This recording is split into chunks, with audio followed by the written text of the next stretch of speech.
Hello मेरे दोस्तों, mutual funds को अगर हम दो ब्रॉड कैटेगरीज में डिवाइड करें तो वो है number 1 equity funds and number 2 date funds और लिक्विड फंड्स। ये एक प्रकार के डेट फंड्स होते हैं और अक्सर लिक्विड फंड्स में आपको ये बताकर निवेश करवाया जाता है कि ये सेफ है, या फिर लिक्विड फंड्स आपको सेविंग बैंक अकाउंट के कंपैरिजन में ज्यादा रिटर्न्स देते हैं। या अगर आप शॉर्ट टर्म एफडी करवाने की सोच ही रहे हैं तो उससे अच्छा होगा लिक्विड फंड्स में पैसे डाल दीजिए। तो दोस्तों, क्या सच में लिक्विड फंड्स सेफ होते हैं? और अगर सेफ नहीं होते तो लिक्विड फंड्स में निवेश करने से पहले किन पैरामीटर्स पर उन्हें सिलेक्ट करना चाहिए सो दैट हम हमारे रिस्क को कम कर सके? ये सारी बातें हम डिस्कस करेंगे आज इस वीडियो में। And I can promise you कि लिक्विड फंड से रिलेटेड आपके कई सारे सवालों का जवाब आपको मिल जाएगा आज इस वीडियो में। तो इस वीडियो को एंड तक जरूर देखिएगा और अगर आपको कुछ सीखने मिले तो प्लीज इस वीडियो को लाइक करके मुझे मोटिवेट जरूर कीजिएगा सो दैट मैं और भी ऐसे फाइनेंशियल लिटरेसी फैलाने वाले वीडियोस बना सकूं और आपकी फाइनेंशियल इंटेलिजेंस बढ़ाने में आपकी हेल्प कर सकूं। और दोस्तों, कुछ सीखना शुरू करें उससे पहले मैं हूं भाविन, सर्टिफाइड फाइनेंशियल प्लानर, और आप देख रहे हैं YouTube channel the art of wealth building, आपका one point destination to seek an unbiased consultation on personal finance. और अगर आप ये समझना चाहते हैं कि कैसे आप अपने पर्सनल फाइनेंशियल गोल्स अचीव कर सकते हैं और कितने पैसे चाहिए होंगे आपको इन गोल्स को अचीव करने के लिए, तो व्हाट्सएप कीजिए इस नंबर पे अपना पर्सनल फाइनेंशियल प्लान बनवाने के लिए। तो दोस्तों, जब पैंडेमिक अपने पीक पर था तब फ्रैंकलिन टेम्पल्टन एएमसी ने अपने 6 डेट फंड्स के विड्रॉल पर रोक लगा दी। एंड फ्रैंकली स्पीकिंग, उस दिन तक कई सारे इन्वेस्टर्स को किसी भी प्रकार के डेट फंड्स यही बोलकर बेचे जा रहे थे कि डेट फंड्स तो सेफ होते हैं या फिर एफडी से ज्यादा रिटर्न्स मिलता है डेट फंड्स पर, और डेट फंड्स एफडी के कंपैरिजन में ज्यादा टैक्स एफिशिएंट भी होते हैं। तो दोस्तों, लिक्विड फंड्स भी एक प्रकार के डेट फंड्स ही होते हैं और डेट फंड्स की कैटेगरी में इन्हें काफी सेफ माना जाता है। लेकिन क्या जितना सेफ इन्हें बताया जाता है, क्या ये उतने सेफ होते हैं? तो दोस्तों, मैं कहूंगा नहीं। लिक्विड फंड्स में भी रिस्क होता है और एफडी से ज्यादा का रिस्क होता है डेट फंड्स में। एक बात जो किसी भी इन्वेस्टर को समझना जरूरी है वो ये है कि कोई भी इन्वेस्टमेंट प्रोडक्ट जब ज्यादा रिटर्न्स देने का दावा करता है तब उसमें रिस्क भी ज्यादा होता ही है।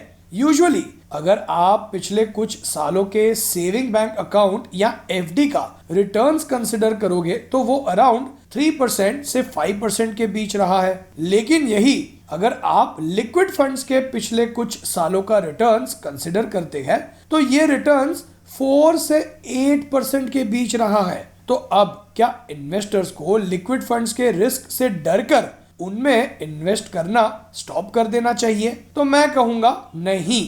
इन्वेस्टर को रिस्क से डरने की जगह रिस्क को मैनेज करना चाहिए। और रिस्क को कैसे मैनेज किया जा सकता है? तो इसका जवाब है अपना फाइनेंशियल नॉलेज बढ़ाकर और ये समझकर कि लिक्विड फंड्स में किन प्रकार के रिस्क होते हैं और एक अच्छा लिक्विड फंड कैसे सिलेक्ट करते हैं उनमें अपना मेहनत से कमाया हुआ पैसा इन्वेस्ट करने से पहले। तो दोस्तों, पहले तो समझते हैं कि लिक्विड फंड्स का मकसद क्या होता है। लिक्विड फंड्स को आप सेविंग बैंक अकाउंट या शॉर्ट टर्म जैसे 15 डेज टू 3 मंथ्स की फिक्स डिपॉजिट का ऑल्टरनेट ऑप्शन मान सकते हैं। यूजुअली लिक्विड फंड्स का रिटर्न सेविंग बैंक अकाउंट के कंपैरिजन में 1 से 1.5% ज्यादा का होता है। तो अब समझते हैं कि लिक्विड फंड्स में किन प्रकार का रिस्क होता है। सबसे पहला रिस्क जो लिक्विड फंड्स में होता है वो है लिक्विडिटी रिस्क। इमेजिन कीजिए कि जिस फंड हाउस के लिक्विड फंड में आपने पैसे इन्वेस्ट किए हैं, रिडम्पशन के वक्त उनके पास पैसे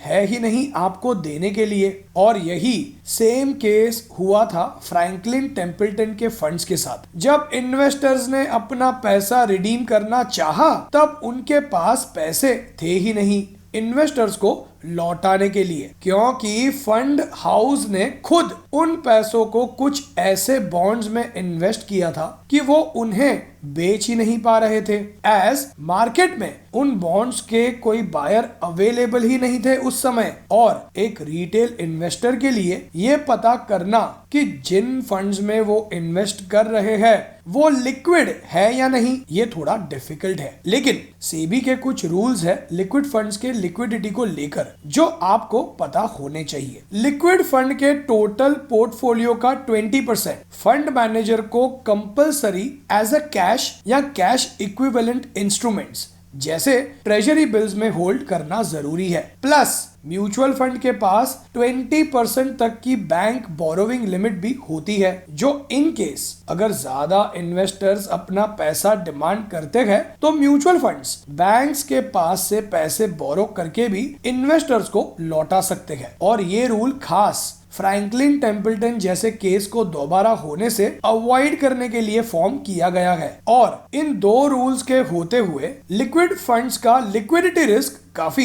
कम हो गया है। लेकिन अभी भी हम ये नहीं कह सकते कि इनका लिक्विडिटी रिस्क जीरो है। तो अब ऐसे में इन्वेस्टर्स लिक्विडिटी रिस्क को कैसे मैनेज कर सकते हैं? इन्वेस्टर्स को टॉप 10 लार्जेस्ट AUM यानी एसेट अंडर मैनेजमेंट वाले लिक्विड फंड्स में से फंड्स को सिलेक्ट करना चाहिए। लार्जेस्ट AUM ये इंडिकेट करता है कि फंड में रिटेल इन्वेस्टर्स जैसे आप और मैं और इंस्टीट्यूशनल इन्वेस्टर्स जैसे कुछ बड़ी कंपनीज और हाई नेटवर्थ क्लाइंट्स यानी HNI के पैसे इन्वेस्टेड है। यूजुअली इंस्टीट्यूशनल इन्वेस्टर्स और HNIs जिन्हें रिटेल इन्वेस्टर्स के पहले से ही भनक लग जाती है कि फंड में कुछ गड़बड़ है और वो अपने पैसे रिटेल इन्वेस्टर्स के पहले से ही निकाल देते हैं, तो ज्यादा AUM वाले फंड्स में ऐसा होने के चांसेस थोड़े कम ही होते हैं। अब दूसरा रिस्क जो लिक्विड फंड्स में होता है वो है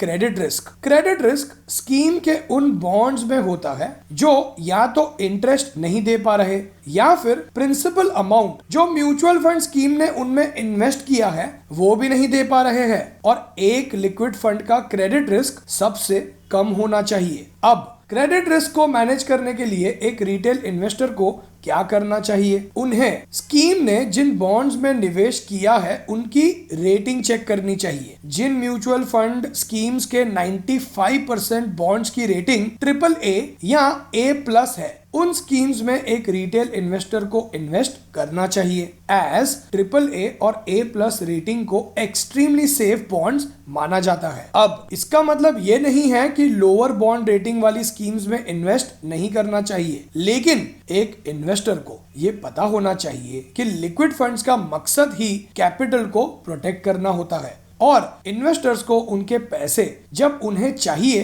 तब इजीली मिलने चाहिए। और इसीलिए अच्छे बॉन्ड्स रेटिंग वाली स्कीम्स में इन्वेस्ट करना बेटर होगा। अब तीसरा रिस्क जो लिक्विड फंड में होता है वो है इंटरेस्ट रेट रिस्क। तो दोस्तों इसे समझना थोड़ा कॉम्प्लिकेटेड है, लेकिन अगर आपको सिंपल शब्दों में समझाऊं तो बॉन्ड्स की प्राइस और इंटरेस्ट रेट इनवर्सली रिलेटेड होते हैं। इट मींस कि जब इंटरेस्ट रेट ऊपर जाते हैं तो बॉन्ड्स की प्राइस गिरती है और जब इंटरेस्ट रेट्स नीचे जाते हैं तो बॉन्ड्स की प्राइस बढ़ती है। अब एक अच्छा म्यूचुअल फंड मैनेजर इस इंटरेस्ट रेट और प्राइस के रिलेशन को अच्छे से समझता है और कोशिश करता है कि वो इन्वेस्टर्स के लिए अच्छा रिटर्न जनरेट कर सके। इस इंटरेस्ट रेट और प्राइस के रिलेशन को फंड ड्यूरेशन की मदद से समझा जा सकता है। जैसे अगर इंटरेस्ट रेट 1% से बढ़ता है तो फंड का परफॉर्मेंस कितने % से गिरता है ये फंड मैनेजर को पता होता है। अब इंटरेस्ट रेट रिस्क को मैनेज करने के लिए एक रिटेल इन्वेस्टर को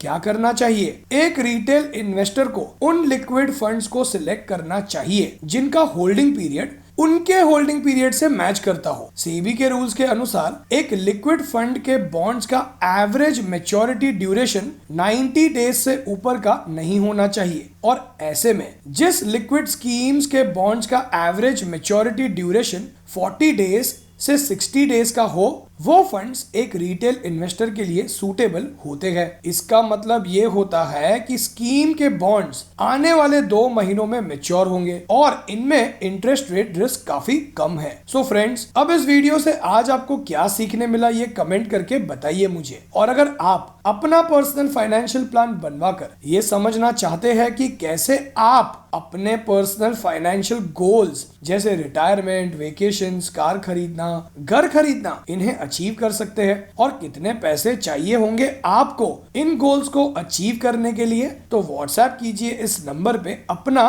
पर्सनल फाइनेंशियल प्लान बनवाने के लिए। अब अगर आप अपना पर्सनल फाइनेंस से रिलेटेड नॉलेज बढ़ाना चाहते हैं और हर संडे और थर्सडे वाले वीडियोस अपलोड होते ही नोटिफिकेशन पाना चाहते हैं अपने स्मार्टफोन पर, तो अभी सब्सक्राइब कीजिए और बेल आइकन पर क्लिक जरूर कीजिए। ज्वाइन कीजिए यूट्यूब चैनल मेंबरशिप, जिसकी लिंक मैंने नीचे डिस्क्रिप्शन में शेयर की है, जहां हर महीने हम शेयर करते हैं एक well research stock long term investment के लिए। और लेटेस्ट फाइनेंशियल अपडेट्स के लिए आप हमारा फ्री टेलीग्राम चैनल भी ज्वाइन कर सकते हैं, जिसकी लिंक भी मैंने नीचे डिस्क्रिप्शन में शेयर की है। और फाइनली इस वीडियो को यहाँ तक देखने के लिए और आपका कीमती समय देने के लिए आपका बहुत बहुत धन्यवाद।